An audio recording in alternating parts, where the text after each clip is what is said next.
So Isaac Cruz, man, he lost his 140-pound title in the first title defense after he moved up from 135. He lost his title after he beat it. He beat Rolando Romero for it. He lost his title Saturday night to Jose El Rayo Valenzuela, and what many call an upset because nobody thought that was going to happen. Because Isaac Cruz, he got this style. They call him the mini Mike Tyson. And, he moves in, he throws right overhand rights, attacks the body, lefts. He's just coming to bombard you and swarm you. And Rayo showed extreme discipline. He showed excellent boxing and stick to the game plan that Robert Garcia gave him, and it won. He won. He got the belts. He got the WBA belt now. He is the new champion there.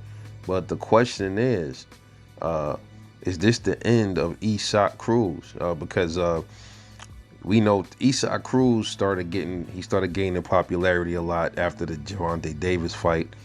He's one of the only few that actually made it the distance with Gervonta Davis, so he gained some notoriety off of that alone, and he springboarded off of that, and he was looking for a rematch with Tank, just for a bag, I guess.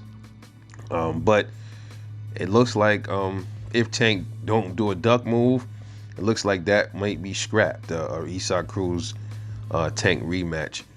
But where does what's next for Isaac Cruz, man? Is this the end? Because honestly, man, he probably would have never got a belt off anybody else.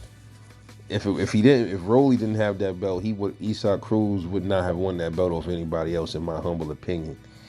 For what he is, I think he's a decent fighter for his own style purposes, I guess. But that style of fighting is not going to get you very far, because you're going to run into dudes with different styles that's not going to play around, dudes that can move around more, not going to stand there and let you punch on them. That dude don't do well with those kind of fighters, because first off, he's already short. His arms are short. He has no other gear to him, no other dimension. You know what I mean? It's going to be but so many fighters he going to beat like that. And Saturday night proved it. And also that other fight he had, I think, who was it? Who was that fight? That other fighter that gave him problems? Was it Cabrera?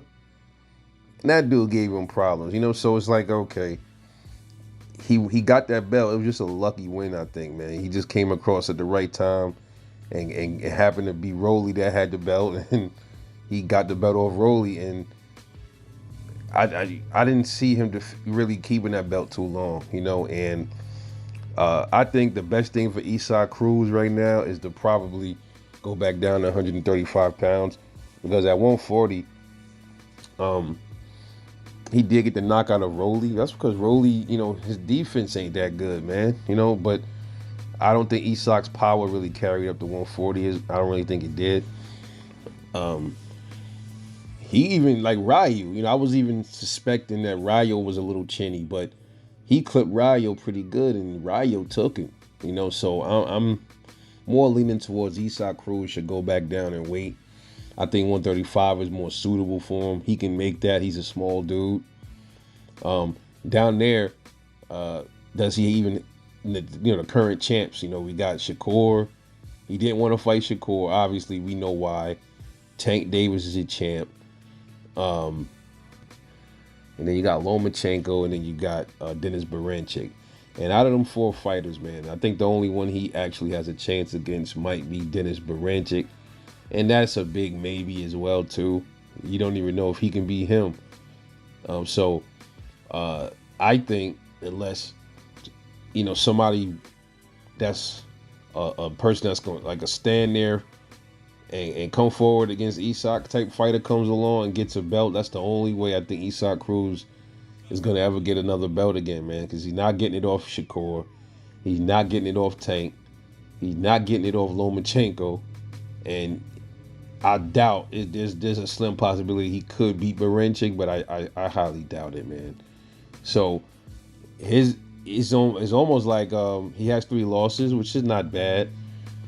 We may be looking at a gatekeeper fighter here. You know what I mean? But we'll see. Time will tell.